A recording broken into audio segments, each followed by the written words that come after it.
Alrighty guys, welcome back to another LEGO set review from BrickByBrick, and today we have set number 21326. This is the LEGO Ideas Winnie the Pooh, containing 1,265 pieces and retailing for $99.99 in the United States.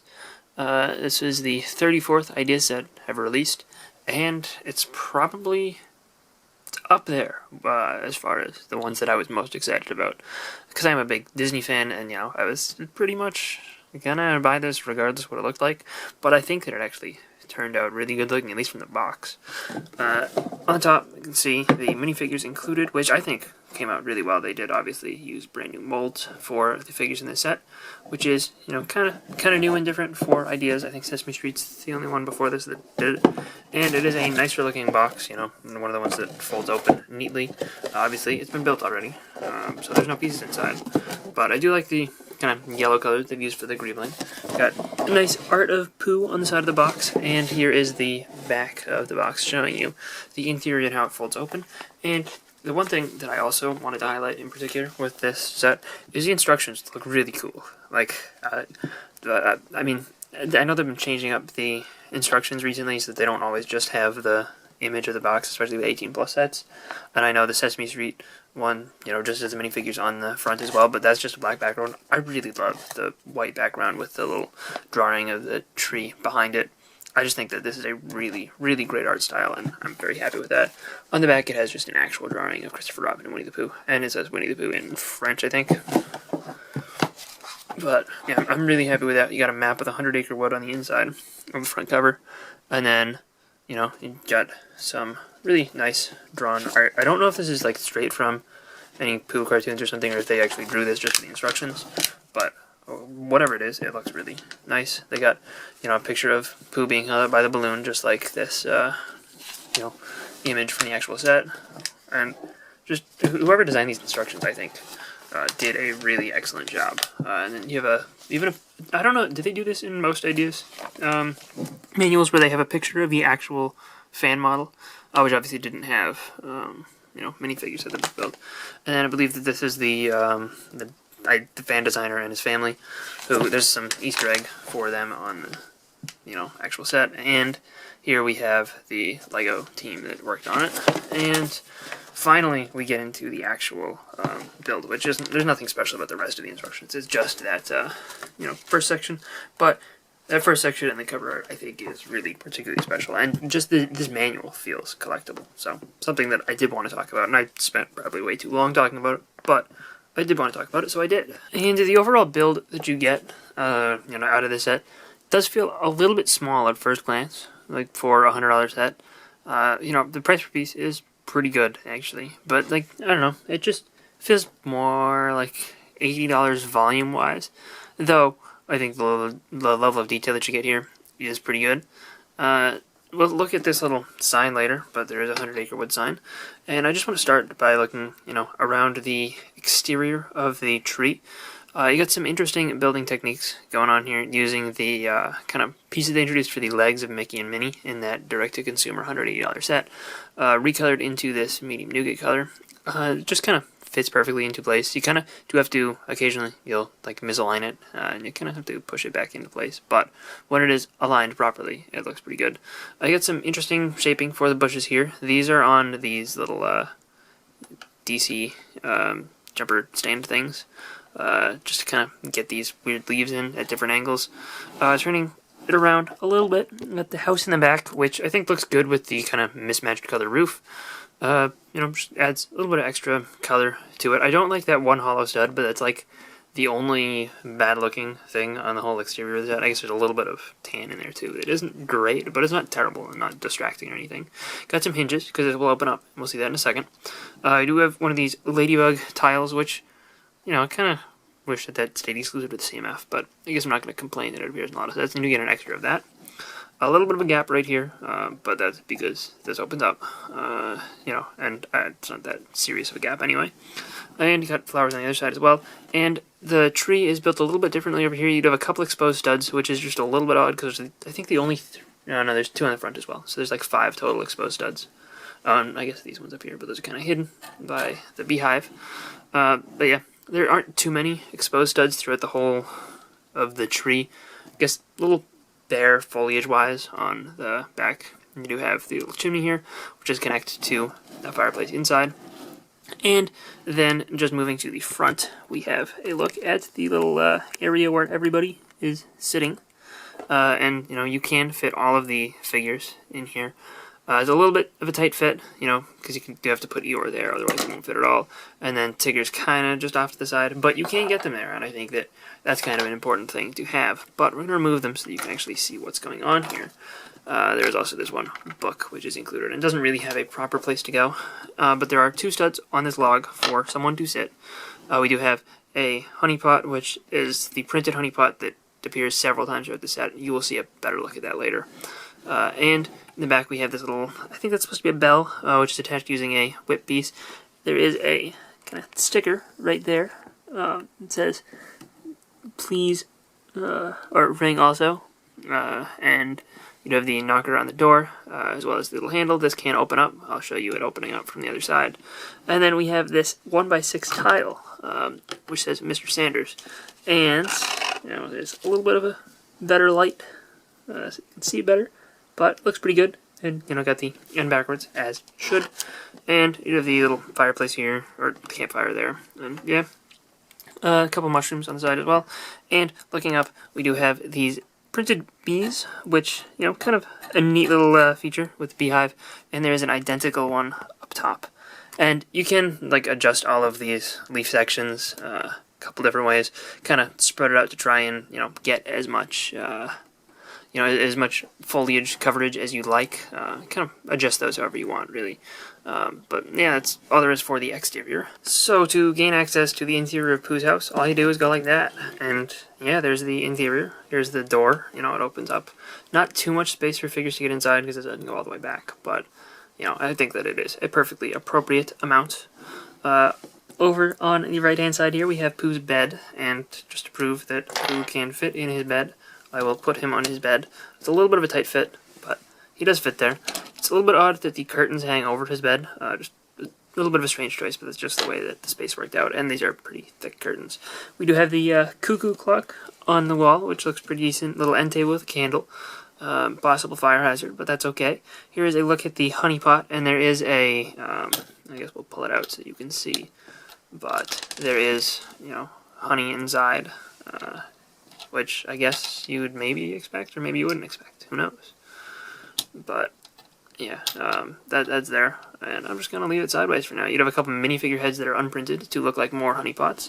In the back there, we have a mirror, which is kind of cool, and you know, Pooh can stand in front of it and do his exercises, you know, in the morning, and you can sort of see the reflection if you get in there. I don't really have the right angle for it right now.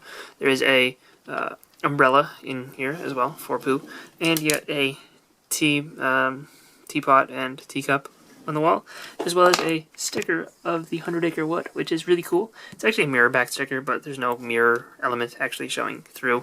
It's just that they could use the same sticker sheet as the other one. And over here we have a chair that Pooh can sit in, which, you know, is good, I guess. You know, usually good to be able to sit in things.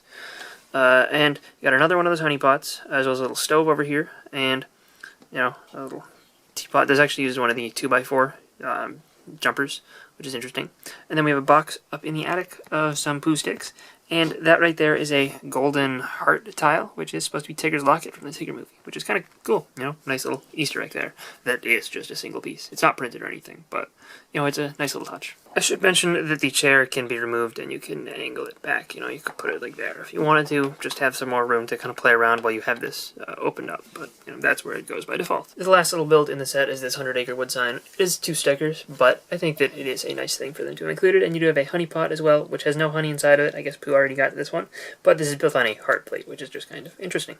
But yeah, that's it. Scales decently well with the figure, and just looks good. You know, adds to the whole scene. There is no way to like attach it to the main build, but I think that's fine. First up for figures here, we have Pooh and Piglet, and both of these I think are really pretty well done figures. I think Pooh's fantastic. Piglet is a little bit odd, just because, you know, it's a bit too big for what he's supposed to be. I don't think that's necessarily a problem, but I don't know, there's just something about him too that doesn't quite work perfectly. I think it's the fact that they didn't give him dual molded legs. I think that would have helped him out a little bit. But, you know, I think that it's not bad at all for what it is. You do get the new head mold for him. Pooh comes with a balloon as an accessory, and I do just want to take a second here to highlight the book that is included in the set. It is, just a normal book assembly, but it's got 3 stickers, one on the cover, which looks good, and then one on the inside with, Pooh floating away, and then you actually have the, the name of the fan designer, Ben A, and, on the inside of the cover, which is just a cool sticker. I know back cover, but that's totally fine. I wouldn't even have expected that. Yeah, I mean, the 2 figures here look pretty good. The molds for both of them are good. Piglet, just kind of has the same stripe pattern going on underneath the scarf. You can remove the scarf if you want to not have Piglet with the scarf, because Piglet doesn't always have the scarf, but I do think that he looks a little bit better with the scarf. Just, helps the transition, I guess, between the head and the body.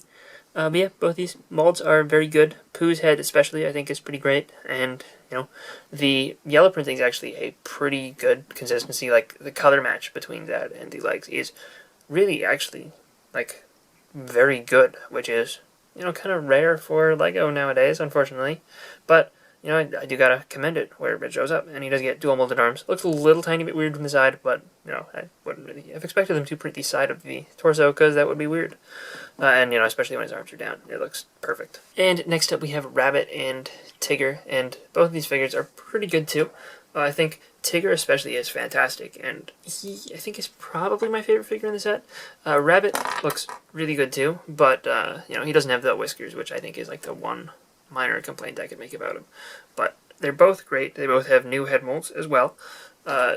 The accessories for them, Rabbit has a carrot, which interestingly, they use this as the carrot top, which I think actually does look more like it does in Winnie the Pooh, so, good for them, I guess. It's just something that I don't think I've seen them do that in LEGO before. And Tigger has his little sack thing, which that sack piece is new in white, I believe, at least. So, it's cool, but it works very well. And Tigger has arm printing, which is really fantastic, and I think that just the graphic design on the stripes looks pretty fantastic. He does get a tail too, which is also printed, back printing on his torso, even an extra stripe on the back of his neck, just kind of above and beyond there. And, his eyes and nose and everything. The mold of his head looks perfect. Like, this figure is great. The only minor complaint I could make is that they don't print the stripes around the side of the legs. That's like the one improvement they could have made, but as is, I think it's still a fantastic figure. Rabbit, the torso print is pretty simple, and he doesn't have any printing on the legs, but, it looks pretty good, and, yeah, I mean, overall, no real complaints about Rabbit. I think that both of these figures are good, and, pretty much what I would expect. And Tigger is, like, even better than expected. And last but not least, we have Eeyore, who's actually done as a, new molded animal, where he's sitting down, and it's a pretty good-looking piece. The one minor weird thing is that from the bottom, if you're looking at it from any sort of downward angle, you have that hollow space under its mouth. But, other than that, I think that it is a fantastic thing. It's all one piece except for this Friend's Bow accessory, which you can put in there. It would have been really awesome if they made the tail a separate piece and you could remove the tail and then pin it back on. That would have been awesome. But, for what this is, a single new mold in an ideas set, which is already kind of unexpected. I think that this is pretty great, and the face print for him looks fantastic as well. I think that this is a really well-produced figure, and, really cool. Would it maybe be nice to, I know from some interviews we're done with designers, they did, have multiple Eeyore molds that they, designed, trying to figure out which one is the best one, or it would be cool to, have him in different poses eventually. But for, our first LEGO Eeyore, I think that this is a good position for him, and he doesn't look too sad, or he doesn't look too happy. I think that it's, kind of just the right expression for a very neutral Eeyore. And yeah, overall, I'm just really happy that this set exists. I'm very happy to get these 5 figures here. I could complain all I want about the fact that there's no Owl, there's no Kanga, no Roo, no Christopher Robin.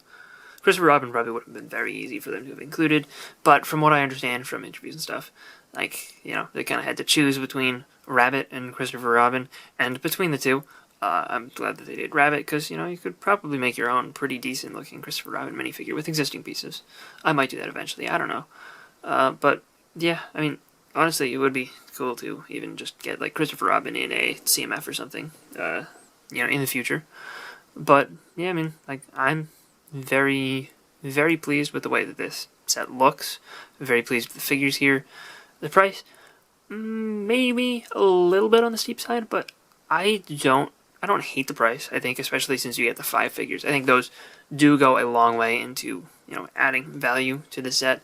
You know, I kind of look at it as, you know, maybe you're paying $80 for the build, but you get these 5 great figures that, you know, I think make up for the extra $20 there. So, you know, I don't really want to go on just praising this set forever, because, you know, I'll just keep saying the same things over and over again. So I'll end it here by saying that, you know, I'm a big fan of the set. If you have any interest in Winnie the Pooh at all, and, you know, are like a fan or something, I would recommend picking this up, because it is pretty great. And yeah, I mean, that's all I got. So hope you guys enjoyed this review. If you did, let me know in the comment section down below, and I'll see you guys all next time. Bye, everyone.